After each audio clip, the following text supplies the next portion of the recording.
Hey, it's Aaron Kushler and welcome to another video from EBSC. Today I want to share with you how you can start using strongman training without quitting CrossFit.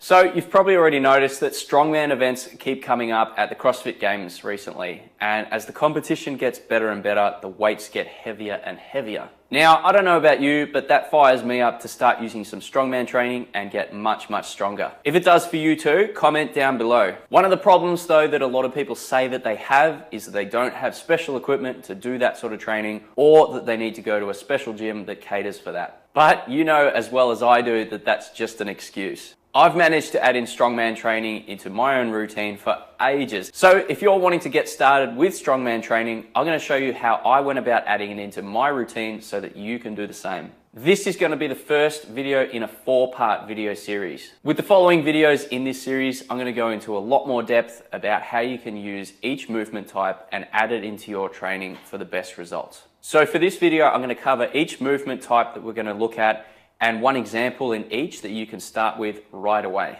The awesome thing about strongman training is that there's so many different movements that you can do and so many ways that you can get a benefit from that type of training. And it also ties in with CrossFit's measurement of fitness, your ability to move large loads, long distances quickly. And that's exactly what we're going to do here. The easiest thing that you can get started with is carries. Strongman has so many different variations of different carries that you can do, but the thing that they all have in common is that they train your posterior chain harder than anything else, which is exactly why we're going to use it to build up strength. So if you've wanted to squat, snatch, clean, or deadlift more weight, adding this in is a no-brainer. The farmer's carry is one of the best overall strength builders that you can do.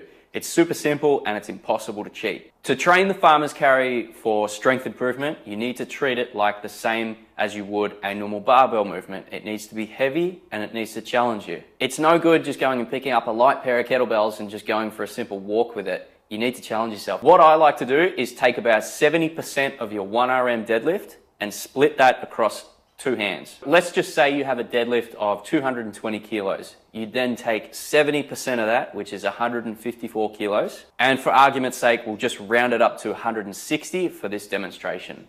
You then split that over 2 hands. So 160 divided by 2, 80 kilos per hand. Now, this might seem like a lot of weight. And remember, we're training for strength, not endurance at this point. For the distance, try starting out with distances of about 40 meters with that weight. Rest is needed in between the sets. Start out with 3 to 4 sets, and as you progress, you can start to add more to that. And if your gym actually doesn't have farmer's carry handles, you may need to just substitute with whatever you can get access to. So if that means that you have to use kettlebells and they only go up to 32 kilos, so be it. Or alternatively, you can set this up using something like barbells. However, it's going to be a little bit more difficult. The key is though to improvise as much as you can.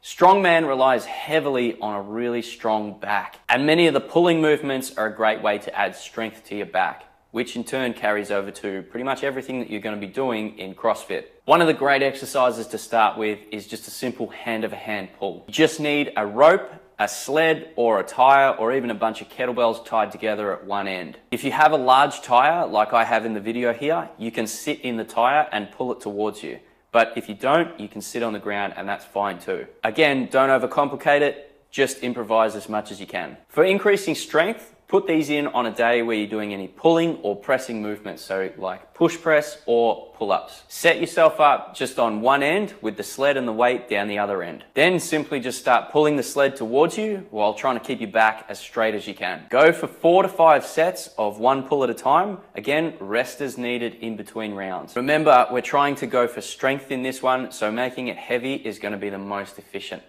Then finally, we have the pressing movements, which are another great one to add in. Strongman favors the overhead press, which is really going to benefit and add to your Olympic lifts. If your gym doesn't have a log, axle bar, or any other odd objects that you can press, another great alternative is the single arm dumbbell press. In strongman, this is going to be represented by the monster dumbbell, which is much bigger than a normal dumbbell. However, the same principles can be applied here. This is going to help you balance out any differences between right and left, which means that your barbell lifts when you do use both arms are going to go up as well. And if you make both arms just as strong as each other, you cut down your chance of sustaining an injury. Start off by strict pressing the dumbbell until you get used to the movement. You're going to be standing up doing this one, so there's a lot of stability and balance required with it. Once you're confident in your pressing ability to get it from the shoulder to a lockout position, you can then start adding in push presses with the dumbbell. And for getting stronger and putting this into your own routine, you can alternate between the strict press and the push press, going for about 3 to 4 sets of 6 to 8 reps per arm.